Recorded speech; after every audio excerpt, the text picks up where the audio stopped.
அஸ்ஸலாமு அலைக்கும் வரஹ்மத்துல்லாஹி வபரகாத்துஹு. அன்புக்குரிய சகோதரர்களே, அஸ்ஸலாமு அலைக்கும் வரஹ்மத்துல்லாஹி வபரகாத்துஹு.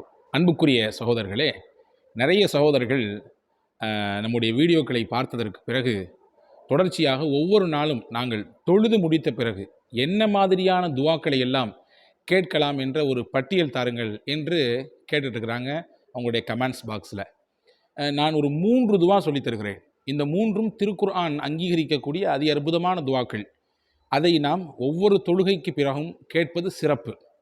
முதல் துவா, ஹதரத் சையதுனா இப்ராஹிம் அலைஹிஸ்ஸலாம் அவர்கள் காபத்துல்லா ஷரீஃபை கட்டி முடித்ததற்கு பிறகு இந்த துவாவை அல்லாஹ்விடத்திலே சொன்னார்கள். நான் இன்ஷா அல்லாஹ் வாய்ப்பிருந்தால் இந்த 3 துவாக்களையும் நம்முடைய சேனலுக்கு கீழே டிஸ்கிரிப்ஷனிலே நான் இதை பதிவு செய்வேன். ஹதரத் இப்ராஹிம் அலைஹிஸ்ஸலாம் கேட்ட முதல் துவா, அல்லாஹ் சொல்கிறான், காபாவை கட்டி முடித்ததற்கு பிறகு அல்லாஹ்விடத்திலே கையேந்தினார்கள். ரப்பனா தகப்பல் மின்னா இன்னக அன்தஸ் ஸமீஉல் அலீம். மறுபடியும் சொல்கிறேன், ரப்பனா தகப்பல் மின்னா இன்னக அன்தஸ் ஸமீஉல் அலீம். இறைவா, எங்களிடத்திலிருந்து நாங்கள் செய்யக்கூடிய நல்லறங்களை ஏற்றுக்கொள்வாயாக.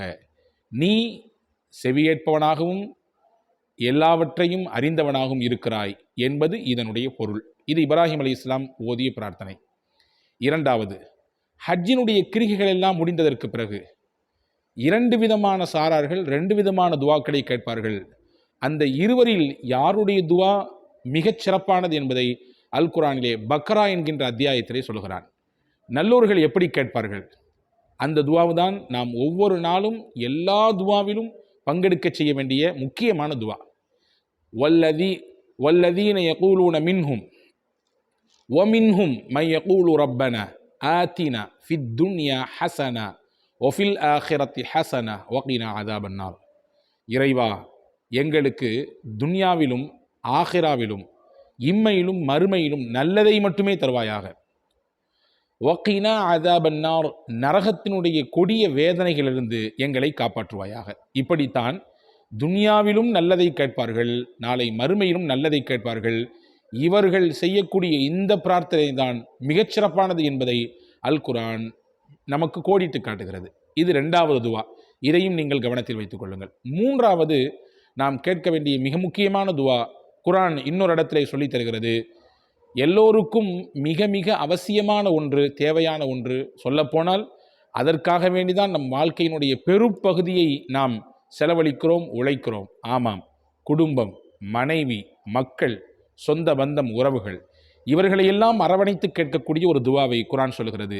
நல்லோர்கள் இப்படித்தான் கேட்பார்கள். வல்லதீன யகூலூன ரப்பனா ஹப் லனா மின் அஸ்வாஜினா வதுர்ரியாத்தினா குர்ரத அயுனி வஜஅல்னா லில்முத்தகீன இமாமா.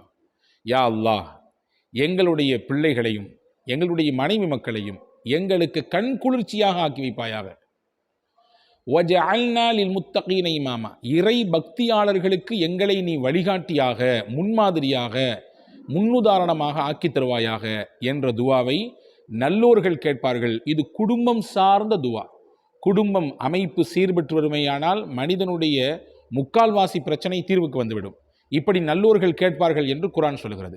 இந்த 3 துவாவை நீங்கள் கவனத்தில் வைத்துக் கொள்ளுங்கள். இப்ராஹிம் நபி ஓதிய துவா, ஹஜ்ஜி முடிந்ததற்கு பிறகு நல்லோர்கள் கேட்கக்கூடிய முக்கியமான துவா.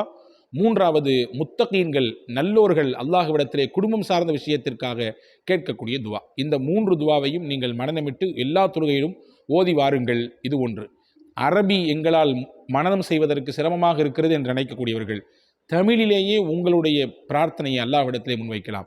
முதலாவது, அல்லாஹ்வை அவனுடைய திருநாமங்களை கொண்டு அழைக்க வேண்டும். உங்களுக்கு என்ன தெரிகிறதோ, ரஹ்மான் என்று தெரிந்தால் ரஹ்மான் என்று சொல்லுங்கள், ரஹீம் என்று தெரிந்தால் ரஹீம் சொல்லுங்கள், மாலிக் சொல்லுங்கள், ஜப்பார் சொல்லுங்கள், ரஸாக் சொல்லுங்கள். இப்படி அவனை அவனுடைய திருநாமங்களை கொண்டு அழைத்து அவனை புகழ்ந்து அதற்கு பிறகு நம்முடைய தேவைகளை கேளுங்கள்.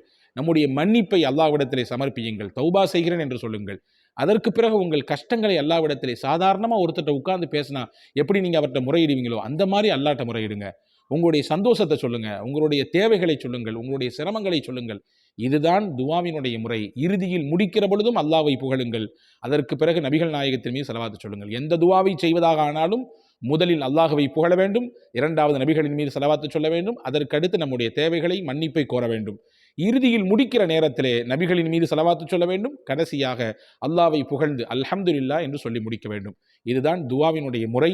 முடிந்தவர்கள் இதை மனனமிட்டுக் கொள்ளுங்கள். நான் இந்த காணொளிக்கு கீழே டிஸ்கிரிப்ஷனிலே இந்த 3 துஆக்களையும் எழுதி நான் பதிவு செய்கிறேன். அல்லாஹ் தௌஃபீக் செய்வானாக. தொடர்ச்சியாக அவனிடத்தில் கேட்டு பெறுகிற நல்ல பாக்கியத்தோடு நம்மை வாழச் செய்வானாக. அவனன்றி வேறு யாரிடத்திலும் நம்மை கேட்காமல் கண்ணியமாக வாழச் செய்வானாக. ஆமீன். வஸ்ஸலாம். அஸ்ஸலாமு அலைக்கும்.